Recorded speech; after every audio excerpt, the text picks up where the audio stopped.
Meus caros, muito boa noite. Retomando as nossas atividades, vamos dar continuidade à nossa aula sobre ausência, artigos 22 a 39 do Código Civil. Eu vou começar a compartilhar minha tela com vocês agora, peço um pouquinho de paciência para que possamos dar prosseguimento às nossas atividades, tá? Um minutinho só.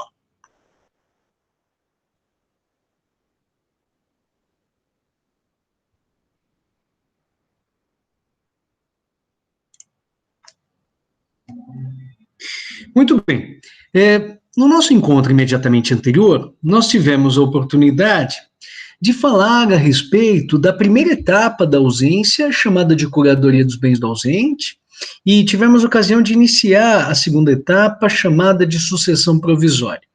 Como nós tivemos a ocasião de perceber, na ausência, alguém desaparece do seu domicílio sem deixar nenhuma espécie de vestígio, sem deixar qualquer espécie de notícia, e nós estamos, no mais das vezes, diante de um estado de acefalia patrimonial. Quando o patrimônio estiver sem um administrador ou um gestor que possa suprir a falta do seu administrador ordinário, que no mais das vezes é o próprio sujeito de direitos, plenamente capaz, em virtude do seu desaparecimento, do seu domicílio, do seu centro de atuação jurídica, então se fará necessária a nomeação desse curador. Caso haja um procurador previamente incumbido por parte do desaparecido, não pensando no seu desaparecimento, naturalmente, mas se esse procurador já tinha sido incumbido, tem disponibilidade de levar adiante essa gestão, tem poderes suficientes e se dispõe a fazê-lo, bom, pois bem, a gestão será iniciada ou prosseguirá, e durante um intervalo de 3 anos contados da data do desaparecimento, não haverá qualquer espécie de solução de continuidade. No entanto, a despeito da possibilidade de que, de acordo com os termos da procuração, aquela gestão pudesse ser levada adiante ad eterno, ad infinitum, porque a procuração foi otorgada sem prazo de cessação de sua eficácia, pelo fato de o representado não estar em seu domicílio, o legislador acaba determinando, no artigo 26 do Código, que forçosamente aquela gestão findará exatamente quando forem contados, então, esses 3 anos, esse primeiro triênio, final do primeiro triênio, de afastamento do ausente com relação ao seu domicílio. Então, são 2 as hipóteses, de caracterização da abertura da sucessão provisória: o decurso do prazo de 1 ano do exercício da gestão por parte do curador provisório, desde que o patrimônio estivesse acéfalo. Ou então, o decurso do prazo de 3 anos, numa gestão eficiente, levada a efeito por parte de um procurador suficiente. De um jeito ou de outro, abre-se a chamada sucessão provisória, desde que o pedido tenha sido formulado por uma daquelas personagens indicadas no artigo 27 do Código Civil, e foi exatamente por aí que nós acabamos encerrando nosso último encontro. Pois bem, vamos retomar a partir do artigo 28. Está dito aqui: a sentença que determinar a abertura da sucessão provisória só produzirá efeito 180 dias depois de publicada pela imprensa, mas, logo que passe em julgado, proceder-se à abertura do testamento se houver e ao inventário e partilha dos bens, como se o ausente fosse falecido. Nos termos desse caput do artigo 28, nós estamos diante daquilo que vai ser examinado pelo magistrado e das consequências da sua decisão. O que o magistrado vai examinar? Em primeiro lugar, se o prazo estabelecido numa das 2 regras do artigo 26 acabou escoando por completo.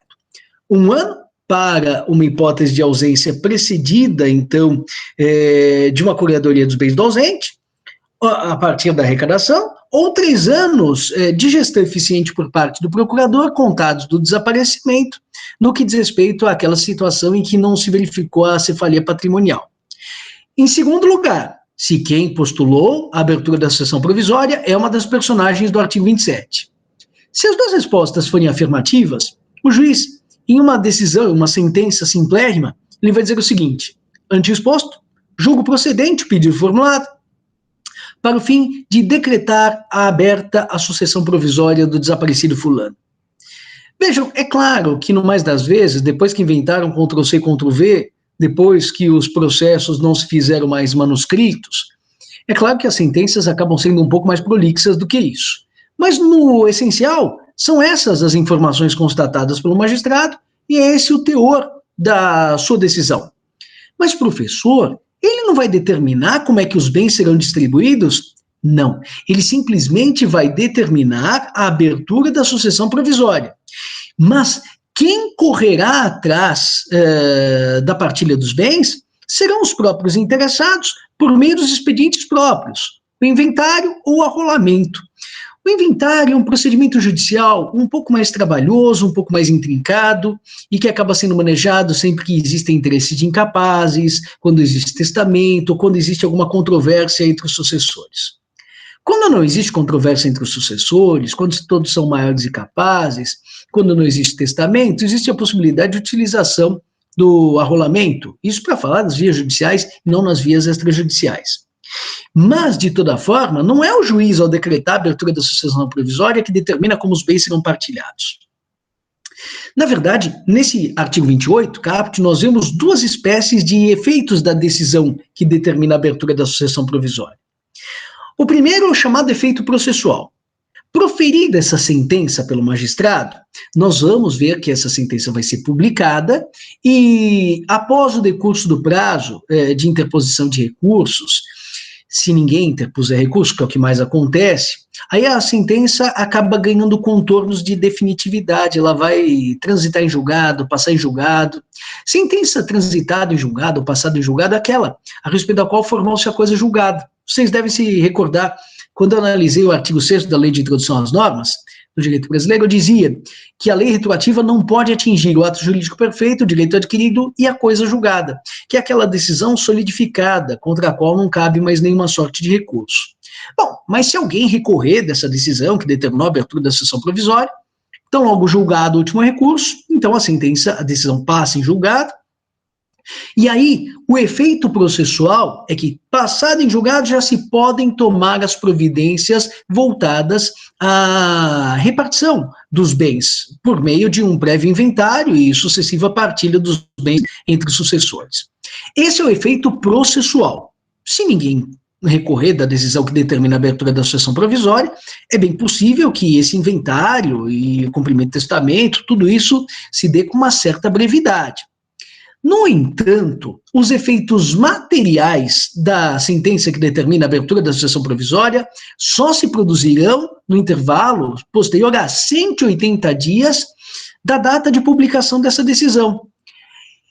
Com isso, o sujeito que já estava, por exemplo, afastado do seu domicílio há um ano, né, um ano da arrecadação, um pouco mais de um ano, quando da abertura da sucessão provisória, ele conta até com um respiro maior, 180 dias em que os bens não serão entregues aos sucessores ainda, mesmo que o inventário acabe avançando rápido e mesmo que não haja recurso contra a decisão que determina a abertura da sucessão provisória.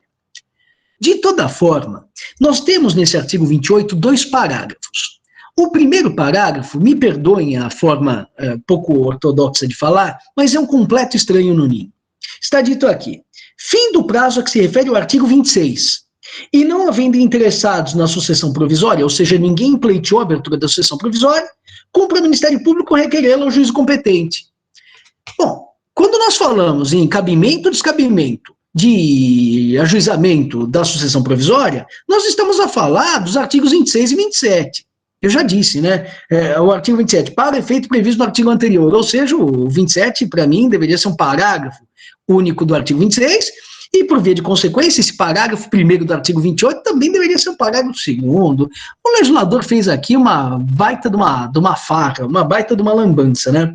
Então, se não forem postuladas as conversões da Curadoria dos Bens do Ausente em sucessão provisória pelos interessados, o Ministério Público vai tomar essas providências.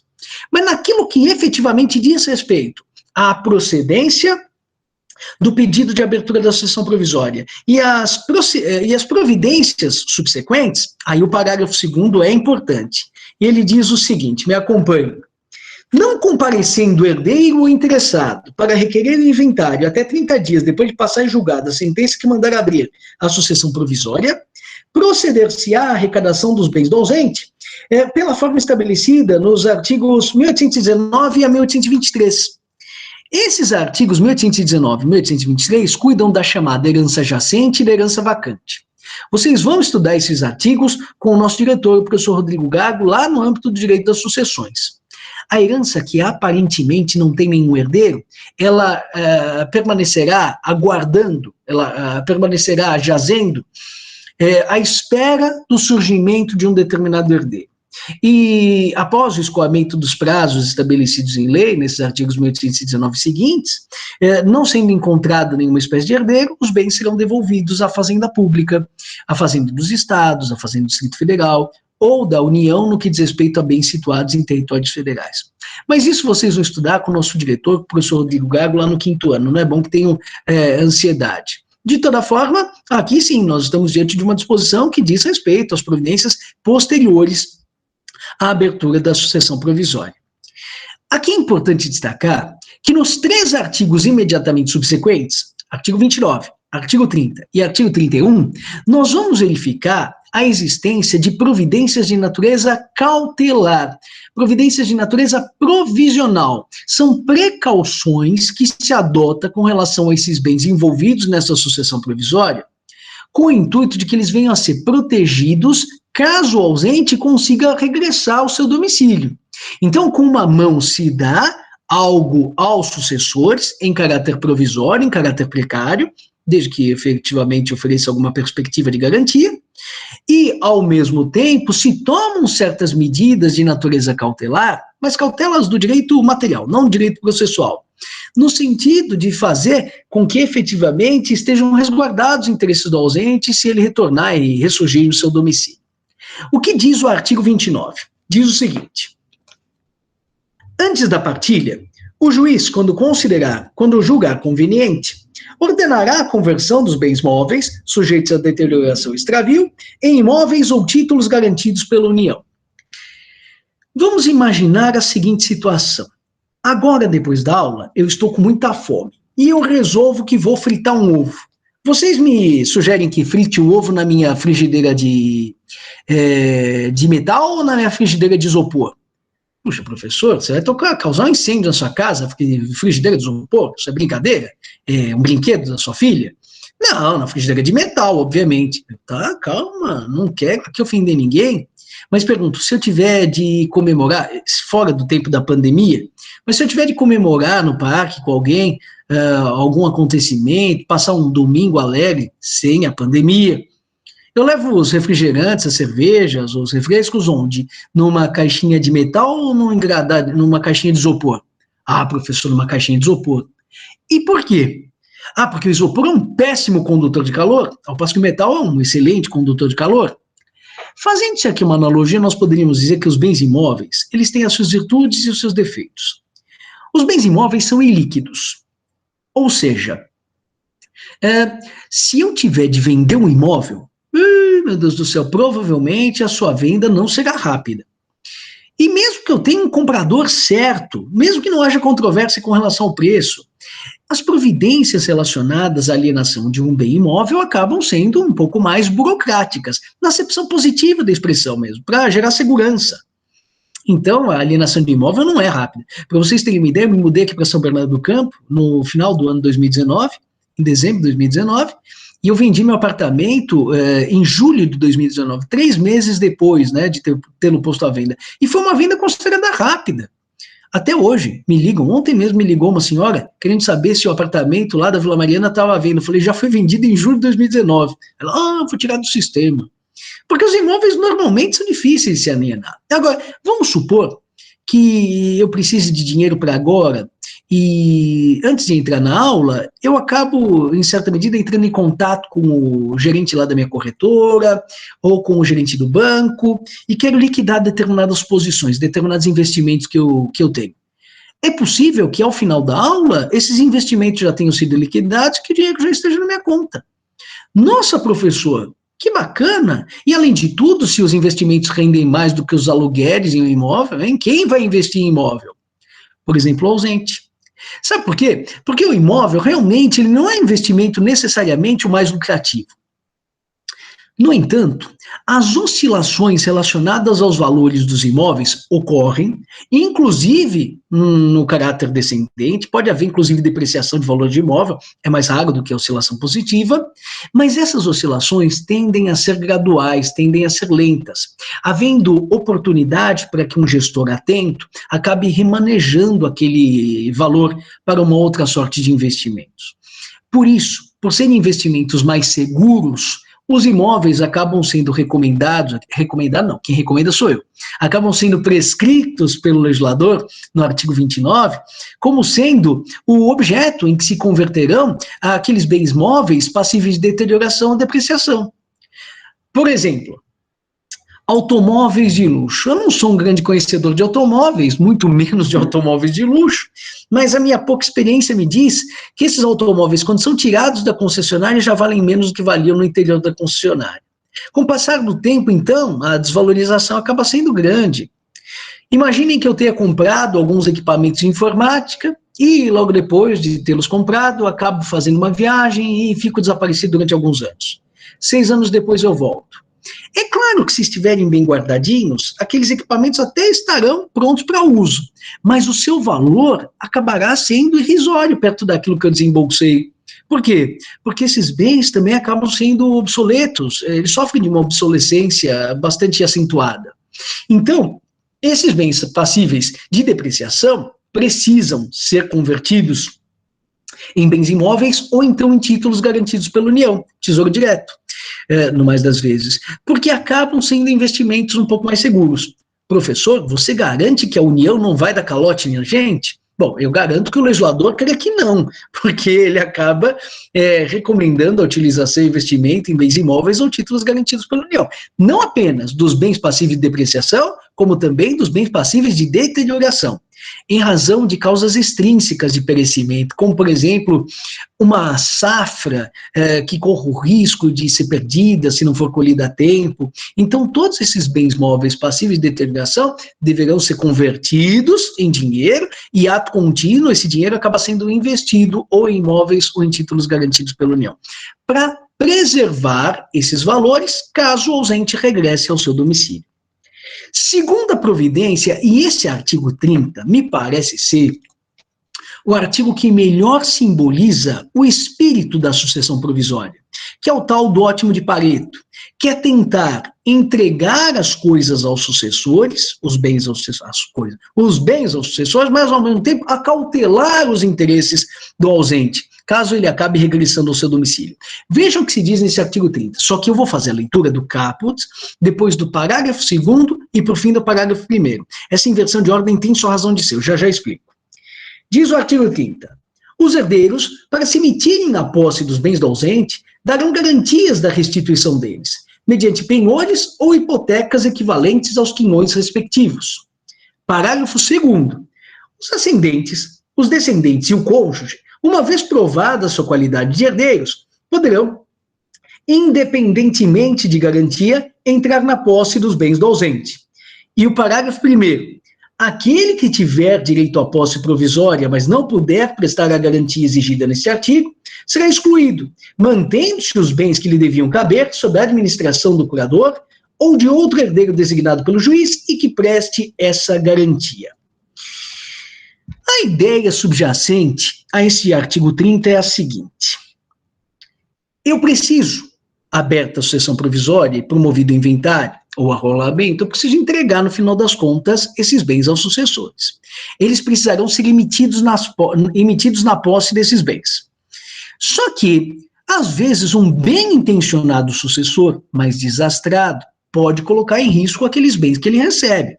E eu não posso esquecer que a sucessão é provisória. O ausente pode voltar mais cedo ou mais tarde. Eu não tenho uma prova de sua morte. Então, nesses casos, o que determina o legislador, pelo menos em linha de princípio, à vista do caput do artigo 30? Que para que o Estevão acabe por receber o seu quinhão na sucessão de um ausente, Estevão tem para receber 200.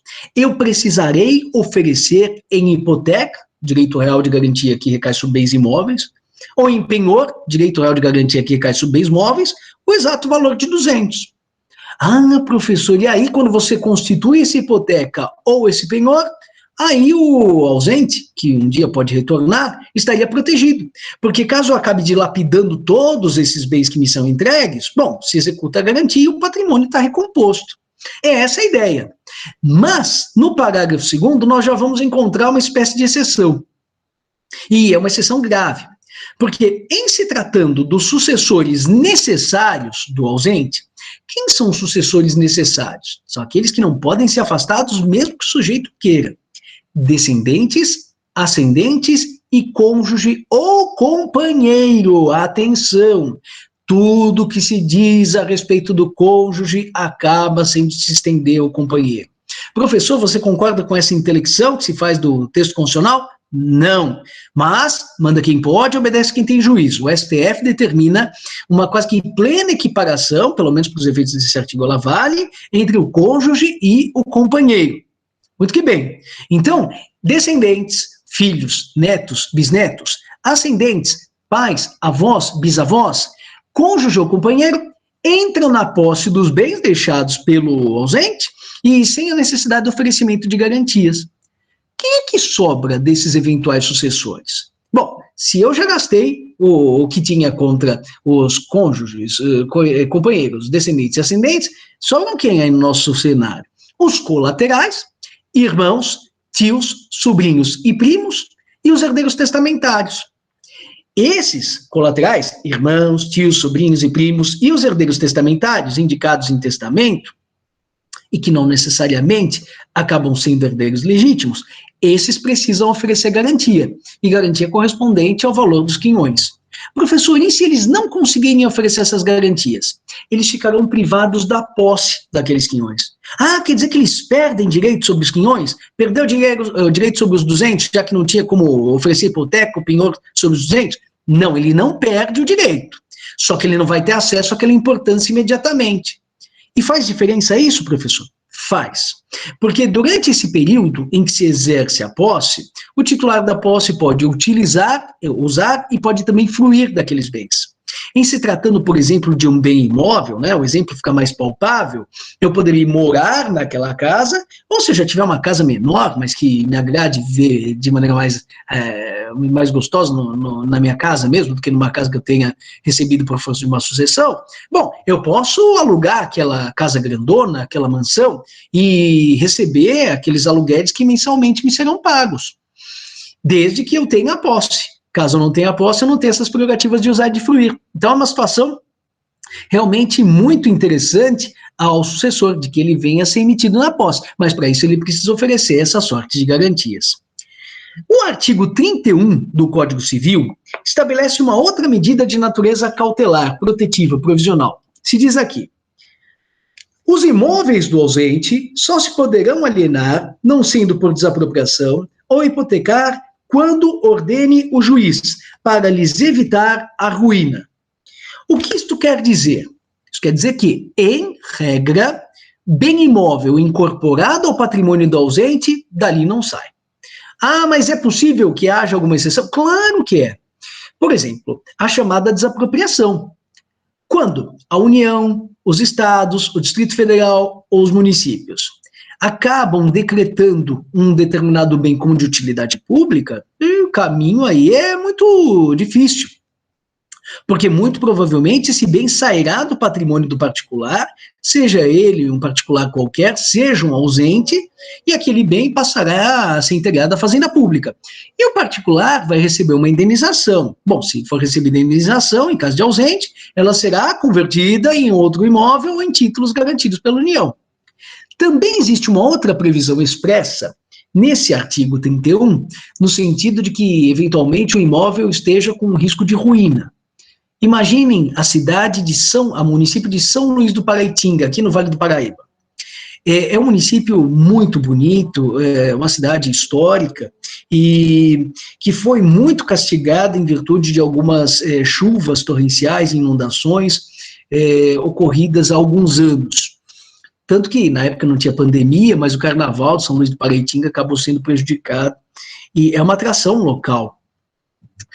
Exatamente porque muitos dos imóveis acabaram sendo severamente castigados por essa inundação.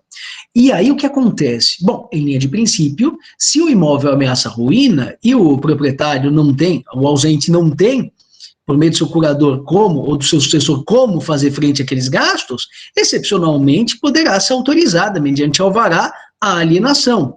Ou então, uma solução menos drástica, poderá ser contraído um financiamento junto a uma instituição financeira para que seja custeada aquela reforma. Mas a instituição financeira normalmente vai exigir uma garantia, e a garantia poderá corresponder à hipoteca desse imóvel. Existe uma outra hipótese que não está prevista na legislação, mas me parece razoável. Imaginem que, por algum acaso, um imóvel de um ausente esteja situado em um quarteirão, e nesse quarteirão vários imóveis tenham sido adquiridos por uma construtora para que seja erguido o empreendimento imobiliário. Mas em virtude das configurações daquele empreendimento imobiliário futuro, seja imprescindível a aquisição também do imóvel do ausente. Então, nessas circunstâncias, a construtora acaba oferecendo por aquele imóvel um valor substancialmente superior ao valor de mercado. Então, aquele imóvel vale, por exemplo, 200 mil e a construtora oferece 350 mil. Nesse caso, não há uma previsão expressa na lei de que a alienação seria autorizada. No entanto, me desculpem, mas me parece necessário um pouco de bom senso. Se o intuito aqui do legislador é o de proteger os interesses do ausente, e não qualquer espécie de fetiche com relação aos bens imóveis, aliena-se o bem imóvel por um valor superior ao valor usual de mercado, e ato contínuo, aquele preço da alienação vai ser investido em outro imóvel ou em títulos garantidos pela União. Pronto, está tudo resolvido e os interesses do ausente acabam sendo bem resguardados. Então aqui é preciso que nunca nós nos afastemos, por mais que tenhamos apreço pela letra da lei, nós nunca nos afastemos do espírito, né, da curadoria dos bens do ausente, da sucessão provisória e da fase subsequente da sucessão definitiva. Bom, o artigo 32 tem uma espécie de projeção, na parte geral, de uma regra típica do direito das sucessões. Está dito: empossados nos bens, os sucessores provisórios ficarão representando ativa e passivamente o ausente, de modo que contra eles correrão as ações pendentes e as que de futuro aquele forem movidas. Essa regra é uma projeção do princípio da sesine. O que diz o princípio da sesine? Que com a morte de alguém, entram imediatamente os vivos na posse dos bens hereditários. No momento em que o Estevão morre, imediatamente após a sua morte, os seus sucessores entram na posse dos bens hereditários, mesmo que as pessoas não saibam que eu morri. Então eu estou lá na faculdade, e estou fechado na sala de controladoria, e como está em obras, ou a faculdade tem pouca gente se movimentando, eu morro lá dentro da sala de controladoria, ninguém percebe, só depois de uma semana é que descobrem que eu estou morto. Só quando descobrem que os meus bens são transferidos, é isso? Não, na data da minha morte, os bens já tinham sido transferidos aos meus sucessores, que desconheciam sequer a ocorrência da minha morte. Olha que interessante isso. Bom, mas em se tratando de ausente, nós estamos falando de alguém que não se sabe onde está, né? Bom, mas tão logo sejam os sucessores emitidos na posse, a partir de então, todas as despesas relacionadas a esses bens correrão por conta dos sucessores. IPVA, IPTU, seguro, também os laudêmios, da mesma forma, certas espécies de efeitos benéficos, manutenções serão levadas a cabo pelos sucessores, como se aquele patrimônio estivesse partilhado de maneira definitiva. O artigo 33, a meu ver, também não pode ser interpretado de maneira desacompanhada do artigo 34. Então, eu vou fazer a leitura dos dois dispositivos. Diz o artigo 33, o descendente, o ascendente ou o cônjuge que for sucessor provisório do ausente, fará seus todos os frutos e rendimentos dos bens que a este couberem. Os outros sucessores, porém, deverão capitalizar metade desses frutos e rendimentos, segundo o disposto no artigo 29, de acordo com o representante do Ministério Público, e prestar anualmente contas ao juiz competente. Parágrafo único, que para mim deveria ser um parágrafo primeiro. Se o ausente aparecer e ficar provado que a ausência foi voluntária e justificada, perderá ele, em favor do sucessor, sua parte nos frutos e rendimentos. E o 34, que a mim deveria ser o parágrafo 2º, o excluído, segundo o artigo 30 da posse provisória, poderá, justificando falta de meios, requerer que lhe seja entregue metade dos rendimentos do quinhão que lhe tocaria. Vamos lá.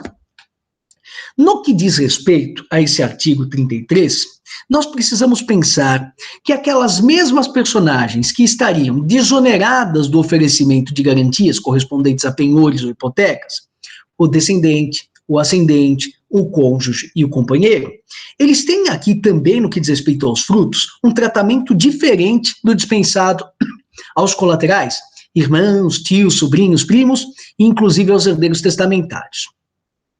A gente viu quantas garantias que os descendentes, ascendentes, cônjuge, companheiro, os herdeiros necessários, não oferecem garantia. Pois bem, aí eles são emitidos na posse de um imóvel. Esse imóvel não pode ser alienado, mas ele pode ser locado. Sendo esse imóvel locado, vamos imaginar que seja um imóvel grande, que o valor de locação seja de R$10.000 mensais. Então, todo mês, 10 mil acabam sendo pagos para o sucessor. Se ele quiser gastar os 10 mil em Maria Mole, ele pode fazê-lo? Pode, porque ele é um herdeiro necessário. Ele não precisa capitalizar esses investimentos, esses valores. Se ele quiser investir, tudo que bem, é muito que bem, mas é um investimento dele, é algo que pertence a ele. Se eu estiver falando, todavia, em um sucessor da outra categoria, os colaterais, os irmãos, tios, sobrinhos, primos e os herdeiros testamentários, aqueles que precisavam oferecer garantia, nos termos do artigo 30, esses vão receber os bens e oferecendo a garantia e poderão efetivamente realizar a locação. E aí vamos supor que o imóvel renda mensalmente os tais R$10.000. O que eles fazem com esses R$10.000? Bom, metade, 5, se o sujeito ofereceu a garantia, os 5 ele acaba incorporando o seu patrimônio, é dele, e ele gasta como ele bem entender. Agora, os outros 5, a outra metade dos frutos, dos aluguéis, precisa ser investida. Investida como? Em imóveis ou títulos garantidos pela União, nos termos do artigo 29 do Código Civil. Mas por que isso? Porque mais cedo ou mais tarde, vai que o ausente volte. E se o ausente voltar, neste caso, ele terá direito a todos os imóveis, porque os imóveis não foram alienados, ele não morreu, não era um autêntico sucessor, era uma sucessão precária, provisória, mas os frutos, os aluguéis derivados daquelas locações, com relação aos herdeiros necessários, descendentes, ascendentes, cônjuge, companheiro, esse dinheiro está perdido. Ele consegue, quando muito, os imóveis, que já constavam do seu patrimônio, quando do seu desaparecimento. E no que diz respeito aos colaterais e aos herdeiros testamentários, ele recobra não apenas a coisa frugífera, o imóvel, mas também aquela metade dos frutos que tinha sido investida, desde que o seu desaparecimento fosse justificado. Imaginem, Estevam, por que você desapareceu? Não, é porque eu fui fazer uma viagem e aí no último trecho o monomotor caiu na água, nadei, consegui me salvar, fiquei numa ilha deserta e 6 anos depois me acharam, aí eu voltei. Bom, nesse caso, o desaparecimento é justificado, não derivou da minha vontade. Aí eu recebo não apenas as coisas frugíferas, os imóveis, mas também os frutos que tinham sido capitalizados. Segunda situação, Estevam, por que você sumiu, hein?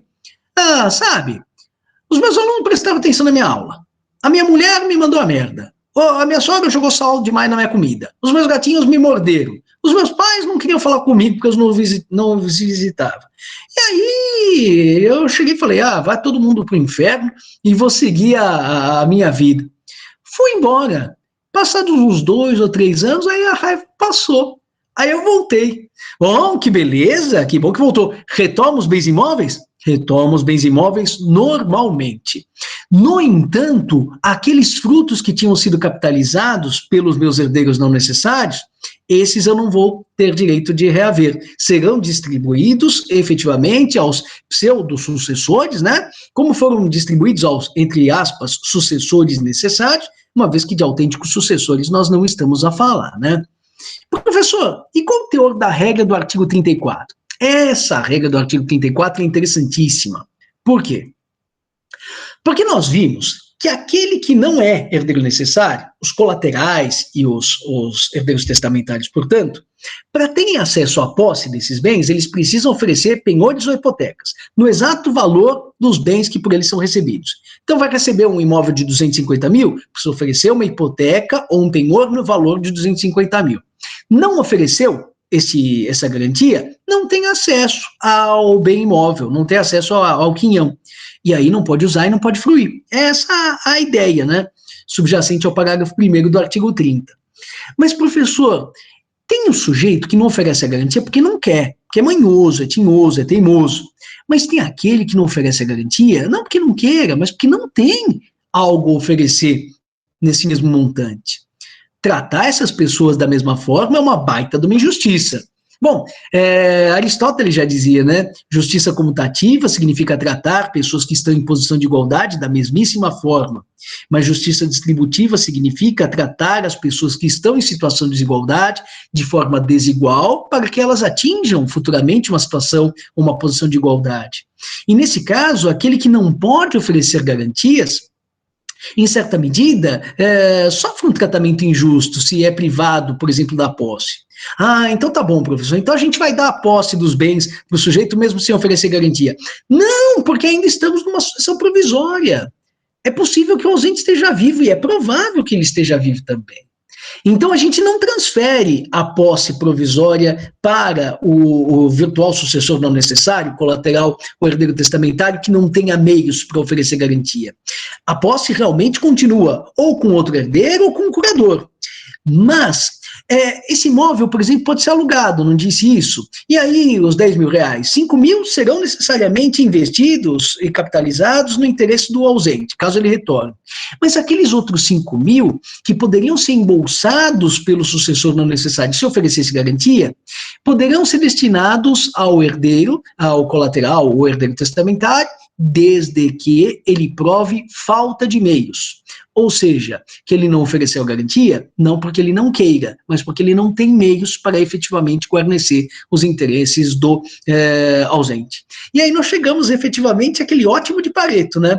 Porque alguém oferecerá a garantia, ou então o patrimônio continuará sob a gestão do curador, e o interesse do ausente continuará sendo guarnecido para que para uma hipótese do seu eventual retorno ao seu domicílio, mas, ao mesmo tempo, aquele sucessor não necessário que não tem meios para oferecer a garantia não fica inteiramente privado da fruição do quinhão que lhe tocaria.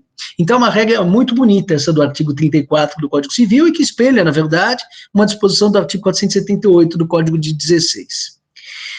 O artigo 35 corresponde a uma disposição muito singular, simples até. Se durante a posse provisória se provar a época exata do falecimento do ausente, considerar-se-á nessa data aberta a sucessão em favor dos herdeiros que o eram aquele tempo.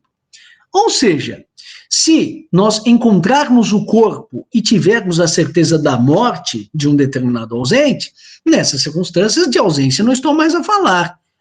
Desloca-se todo o problema da parte geral do Código Civil, da disciplina da incerteza de vida ou de morte, típica da ausência, para o livro 5º da parte especial do Código Civil, quando nós acabamos a falar a propósito do direito das sucessões, artigos 1784 seguintes, tá bom? E para encerrar a sucessão provisória, artigo 36.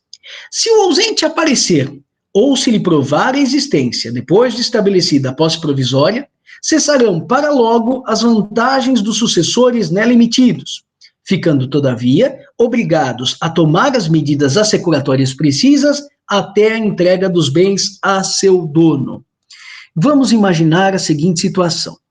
Os bens foram transmitidos aos sucessores, alguns precisaram e ofereceram as garantias, outros não precisavam oferecer as garantias. Tempos depois da abertura da sucessão provisória, um sujeito, pilotando um monomotor, sobrevoa uma ilha e acaba encontrando lá o Estevam, que estava desaparecido há muito tempo. O Estevam estava tão desocupado que ficava lá com os gravetinhos, escrevendo na areia, desenhando, fazendo determinadas representações lá com os gravetos, e ele escreveu, olha, socorro, help, e colocava também, olha que cabeça, colocou lá o seu CPF com gravetinhos, CPF 286, que interessante. Bom, aí o monomotor passa por cima da ilha, o Estevão faz sinal, o sujeito pisca lá, sei lá o que ele faz, eu consigo perceber perfeitamente que ele me viu, e ele também consegue sinalizar, e eu entendo perfeitamente, que o avião está cheio já está sobrecarregado, ele não tem como pousar e me recolher imediatamente, mas que ele vai pousar mais à frente, mas vai chamar resgate, finalmente eu vou ser resgatado. Para mim tá ótimo, desde que alguém me salve, já tô lá há 6 anos, ficar mais um mês, uma semana, não tem problema. Quando ele aterra, quando ele acaba pousando, ele já avisa as autoridades, olha, esse tal de Estevão que estava desaparecido está vivo, está lá numa ilha, vamos buscar ele, vamos buscá-lo. E aí? Aí as autoridades falam, vamos buscá-lo, mas já vamos informar os parentes, para todo mundo ficar tranquilo, olha que boa notícia. Ó, o Estevão, que vocês achavam que estava sumido, morto, o Estevão está vivo numa ilha, estamos indo buscar ele agora. No que ligam para minha irmã, ela fica feliz ou triste? Feliz porque o irmão está vivo? Nada, fica triste, fala, quer dizer então que esse diplomata 4.0 que eu tenho aqui, que eu pensei que tinha recebido do meu irmão, que consome 1 litro de gasolina para andar 300 metros, quer dizer que esta espécie de automóvel caríssimo que eu estou reformando, isto não vai ficar para mim? Vou colocar do lado de fora da bendita da garagem, de porta aberta, com a chave no contato e ainda um bilhete para ela levar. Será que a minha irmã pode fazer isso, sim ou não? Não. Graças a Deus existe essa regra do artigo 36. Até que os bens possam ser restituídos ao seu titular, o ex-ausente, aquele que ressurge ou ressurgirá em seu domicílio futuramente, mas que já foi localizado, os sucessores, entre aspas, porque não são sucessores de alguém que está vivo, eles permanecerão na posse daqueles bens que lhe tinham sido conferidos e deverão por eles zelar e os custodiar até que possam ser devidamente restituídos a quem de direito. No caso, o ex-ausente ao retornar ao seu domicílio, tá bom? A propósito da sucessão definitiva, a disposição aplicável, as disposições aplicáveis são aquelas concentradas nos artigos 37 a 39 do Código Civil. A regra mais importante é o artigo 37, mas antes de proceder à sua leitura, eu gostaria de relembrar. Nós estamos aqui a falar de um desaparecimento mais prolongado, mais dilargado. Então, a gente está falando de um desaparecimento que remonta a algum tempo. Vejam só.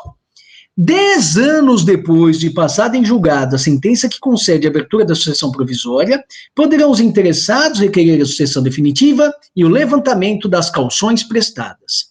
E o artigo 38, eu já vou ler também, porque, a meu ver, ele é um parágrafo único do 37, já explico por quê. Pode-se requerer a sucessão definitiva também, provando-se que o ausente conta 80 anos de idade e que de 5 datam as últimas notícias dele. Bom, aqui nós estamos falando num desaparecimento mais prolongado. Olha, o Estevão desapareceu em maio de 2021.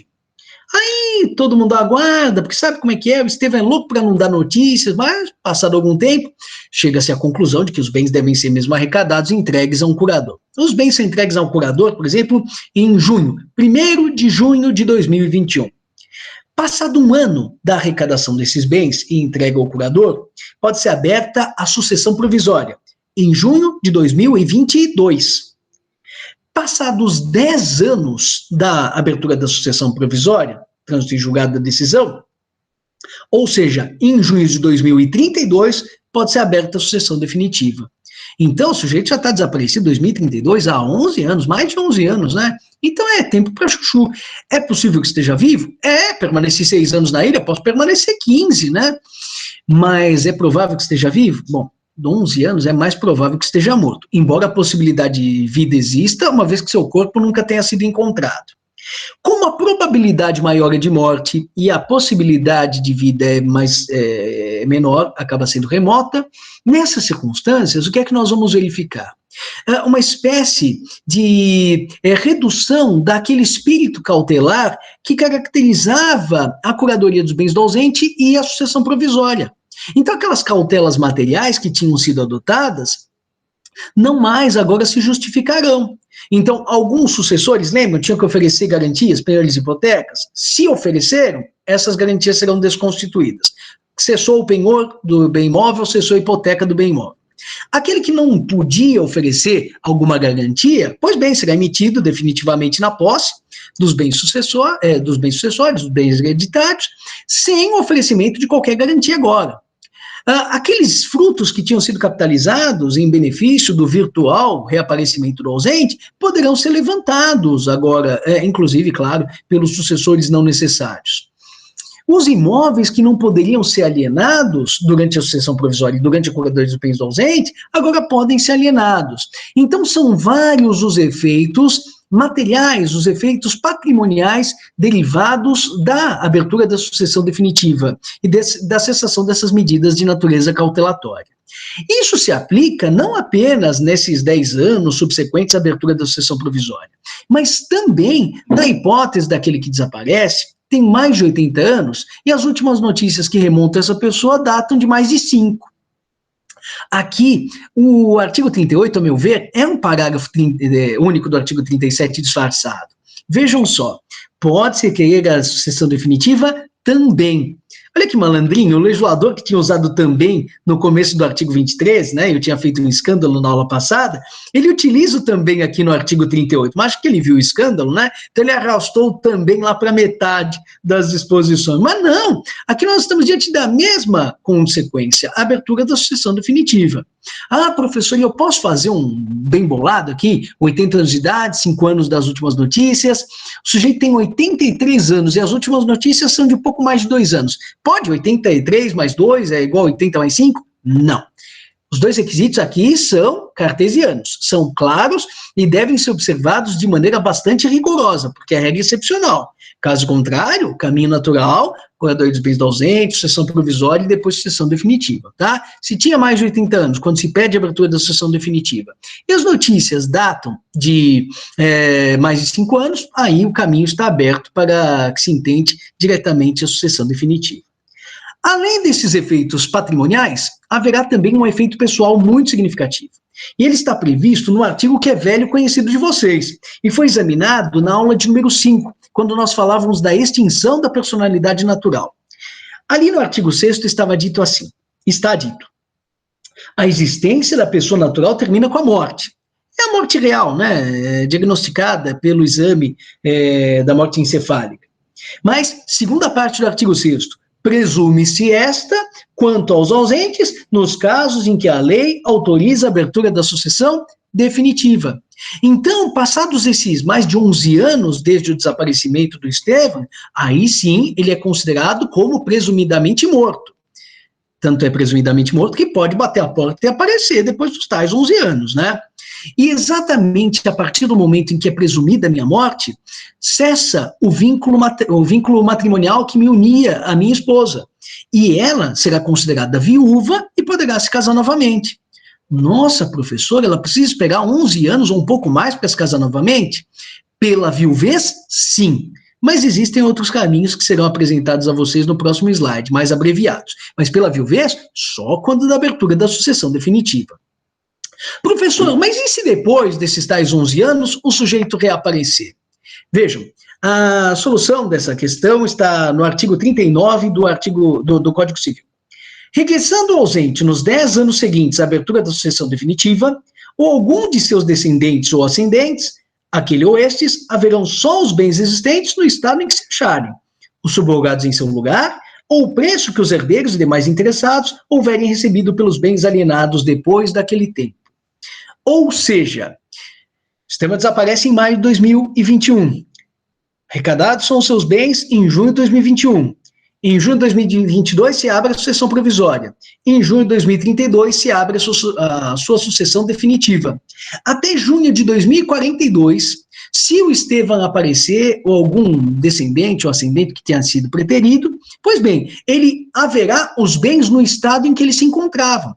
Porque com a abertura da sucessão definitiva, os bens podem ser alienados, lembram-se? Então, a casa que o Estevão tinha na praia quando desapareceu, mas o sucessor detesta a praia, ele prefere casa no campo. Então ele vende a casa na praia, recebe lá um preço de, 500 mil e compra uma casa no campo. E aí quando o Estevão aparece, ele pode pegar aquela casa da praia de volta? Não, já foi alienado um terceiro de boa-fé. Eu posso exercitar os meus direitos sobre a casa adquirida no campo, o bem subrogado, né, naquela posição, naquele lugar. Se o sujeito vendeu a casa e investiu, ou guardou o dinheiro consigo, pois bem, o Estevão retorna e acaba exercitando o seu direito sobre as importâncias, mas no estado em que elas estiverem. Se aquele patrimônio tivesse dilapidado, infelizmente, o Estevão acabará sendo prejudicado também. E se por algum acaso, professor, não quero ser chato, mas o Estevão desapareceu em 2021. A sucessão provisória serve em 2022. A sucessão definitiva em 2032. Ele tem 10 anos para voltar. E se ele retorna depois de 2042? Bom, a solução oblíqua, que a gente retira a contrário senso, do artigo 39 caput, é que, passados os 21 anos, o Estevão não recebe mais nada. Ah, professor, mas que injusto. Olha, ele teve 21 anos para ver a justiça prevalecer. Passados 21 anos, um pouquinho mais, retornando ele ao seu domicílio, me desculpem a franqueza, mas deveria estar muito feliz de estar vivo ainda, né? Ah, professor, mas que ironia. Não é ironia, é porque realmente durante 21 anos a fórmula mais justa prevaleceria. Mas passado esse intervalo tão expressivo, a gente não pode negar também valor à segurança jurídica e aos interesses das demais pessoas que gravitavam em torno desse patrimônio, né? Então, fica aí implícita a solução negatória, né, nos termos do artigo 39 caput do Código Civil. E o parágrafo único do artigo 39 estabelece que se nos 10 anos a que se refere esse artigo, na verdade não me parece esse artigo 39, parece ser o artigo 37, o ausente não regressar e nenhum interessado promover a sucessão definitiva, então ninguém promove a sucessão definitiva. Por isso que é o parágrafo único, a meu ver, o prazo do artigo 37 e não do artigo 39. Então, os bens arrecadados passarão ao domínio do município, do Distrito Federal, se localizados nas respectivas circunscrições, incorporando-se ao domínio da União quando situados em território federal. Então, pense no caso do artigo 38, uma pessoa idosa com mais de 80 anos, datam de 5 as suas últimas notícias, ninguém pleiteando a abertura da sucessão definitiva, a providência poderá ser tomada pela fazenda do município ou do Distrito Federal, no que diz respeito aos imóveis situados nessas circunscrições, e no que diz respeito aos bens situados em território federal. Momentaneamente nós não temos territórios federais, mas os bens se tornariam de titularidade da União. Aqui é importante observar, por fim, que no que diz respeito às relações conjugais, realmente, por força da viuvez, artigo 1571, parágrafo 1º do Código Civil, o vínculo matrimonial só se consideraria cessado no momento da abertura da sucessão definitiva. E aí sim, o cônjuge, né, daquele que está distante do ausente, ele poderá, em virtude dessa morte presumida, se casar novamente. Mas se ele não quiser esperar tanto tempo, ele pode pedir o divórcio antecipadamente, o divórcio direto. E, uma vez desconstituída a relação matrimonial por força do divórcio, ela não se reconstitui automaticamente pelo ressurgimento do ausente, né? Então, a desconstituição é definitiva e o segundo casamento prevalecerá. Agora, se a pessoa aguarda a viuvez para convolar novas núpcias, para contrair um novo matrimônio, nós estaríamos numa situação difícil se, após a abertura da sucessão definitiva e do casamento, o ausente reaparecesse. E aí, qual dos dois casamentos prevaleceria? O primeiro ou o segundo? A solução do Codice Civile italiano, né, de 1942, do artigo 68, é uma solução aritmética ou logicamente irrepreensível.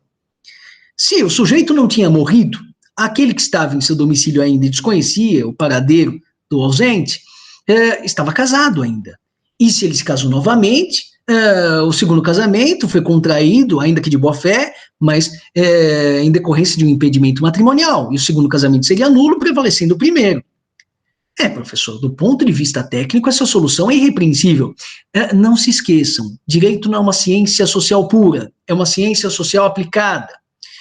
O sujeito some da vida do seu cônjuge, já revira a vida de cabeça para baixo uma vez, a pessoa reconstrói a sua vida, espera 11 anos, casa-se novamente, e depois, quando está reconstruindo sua vida, é lá que aparece o cônjuge ausente. Eu entendo que ele tentou voltar ao quanto antes, mas aí ele acabaria promovendo uma segunda reviravolta, né?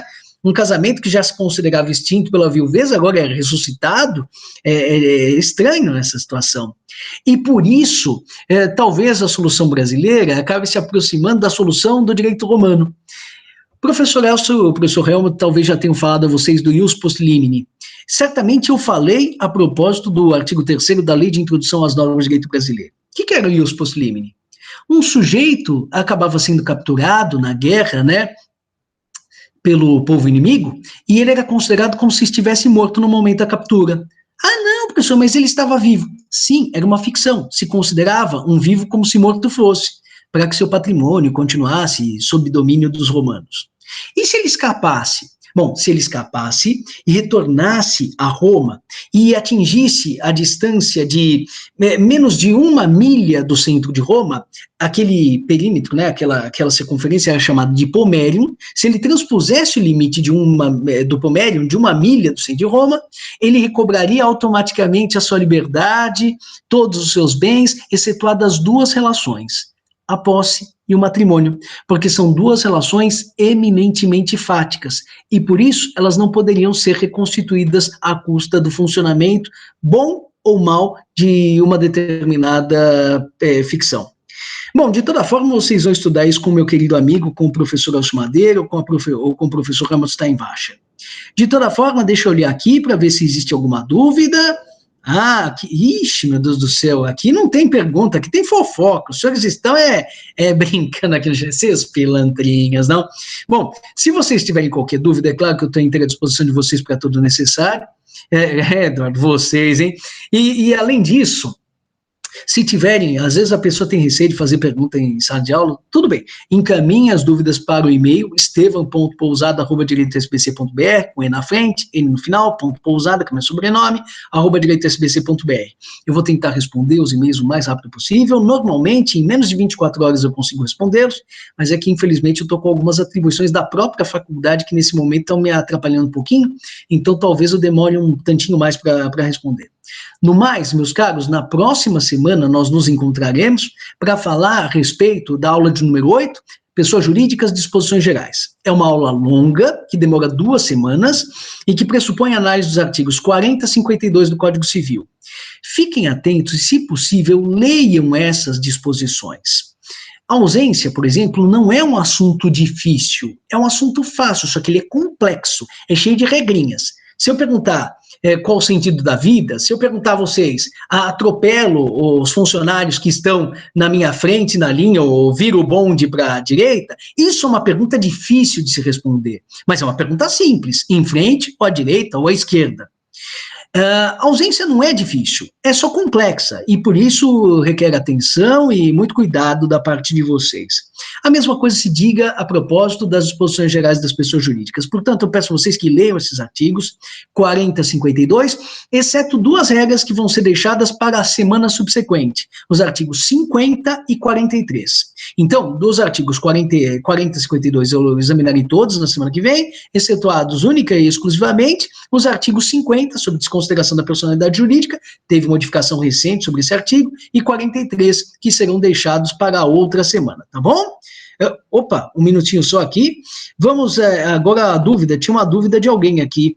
A Giovana, professor, eu não entendi como transformam bens móveis em imóveis. Ah, sim, do artigo 29. O que acontece é o seguinte, vamos supor que eu tenho um carro importado valiosíssimo que, sei lá, atualmente vale 2 milhões de reais. Como a perspectiva é de que esses bens móveis, passíveis de depreciação, no ano que vem valham bem menos, o que se deve fazer? O curador ou porque essa disposição do 29 está prevista suspensão provisória, mas ela também se aplica à curadoria dos bens do ausente. Bens passíveis de depreciação têm de ser alienados, não é que devem ser alienados, tão somente podem ser alienados. Eles têm de ser alienados, devem, para preservar, né, o próprio valor e a integralidade do patrimônio do ausente. E aí eles acabam sendo alienados, mediante a expedição de um alvará judicial, de uma autorização judicial, e com o preço daquela alienação, sei lá, R$ 2.000, eu acabo investindo em um apartamento, um imóvel, uma casa, ou em títulos garantidos pela União. Então, todos esses bens que podem perder valor com o passar do tempo, né, acabam sendo um risco para a preservação de todos os valores representativos do patrimônio do ausente. Ficou mais claro agora, Giovana? Eu espero que sim, hein? Bom, de toda... Ai, só mais uma pergunta rapidinho. Claro, Quando fala que para determinar... Peraí, no artigo 30, que fala que os herdeiros eles precisam prestar garantia, seria tipo, caso eles tomassem posse de algum bem, eles teriam que prestar essa garantia para mostrar que caso o ausente retorne, eles vão conseguir meio que Funciona como uma espécie de reserva, né? A ideia, Giovana, a ideia é a seguinte: tão logo o ausente retorne, ele recobra o próprio bem que pertencia a ele. Mas, às vezes, o sucessor, não é nem porque queira mal o ausente, mas é porque, às vezes, é inabilidoso mesmo, né? Ele não detém todos os conhecimentos necessários, realiza determinados investimentos precipitadamente. Há muitas pessoas que são grandes conhecedoras de direito, grandes conhecedoras de economia, mas quando uma oportunidade de investimento muito atraente acaba surgindo, a pessoa pensa no que vai ganhar, mas não pensa nos riscos que está correndo. E aí, por vezes, está com os burros na água. Mas daí, não é porque o sujeito é mal intencionado, mas às vezes acaba sendo um pouco ganancioso. E aí o prejuízo acabaria sendo do próprio ausente, caso ele retorne, né? Então, nessas circunstâncias, utiliza-se essa garantia, essa hipoteca, esse penhor, porque se o ausente, ao retornar, não encontrar aquele bem que era dele, ou o valor representativo dos seus investimentos e tudo mais, ele executa a garantia e o imóvel oferecido pelo próprio sucessor vai ser em hipoteca, vai ser alienado e com o produto dessa alienação, o patrimônio do ausente será reconstituído. É mais ou menos essa lógica, mas é apenas tão somente um step. Se o ausente retornar e os bens que lhe são próprios não estiverem mais sob domínio, tiverem sido dilapidados, acabarem sendo prejudicados graças a uma administração mal sucedida por parte do sucessor. Ficou um pouquinho mais claro? Então tá bom. A Rosângela, professor, caso a viúva que tenha se casado, ela perde seus direitos conquistados? Não perde os seus direitos conquistados. Tudo aquilo que foi conquistado permanece com ela. Agora, no que diz respeito ao retorno, né, do ausente, nesse caso, é claro, aí ela não seria viúva, né? Nesse caso, o patrimônio que eventualmente lhe tenha sido transferido por força de sucessão, obviamente que será revertido para aquele que retornou ao seu domicílio. Agora, aquele patrimônio que pertencia a ambos por força de uma ameação, no caso do regime da comunhão universal de bens, é metade de um e metade de outro, né? A ameação ela não perde, mas aquilo que eventualmente tivesse recebido por força de sucessão, aí será perdido, porque estamos falando de alguém que estava vivo. Mas o casamento acaba sendo desfeito de uma vez por todas, tá joia? Se tiverem... imagina, eu tenho que agradecer. E se tiverem quaisquer dúvidas, entrem em contato comigo, tá bom? Um grande abraço a vocês. Não se esqueçam da leitura dos artigos 40 e 52, podendo deixar o artigo 50 e 43 para a semana imediata. Um forte abraço a todos e até mais, pessoal. Tchau, tchau.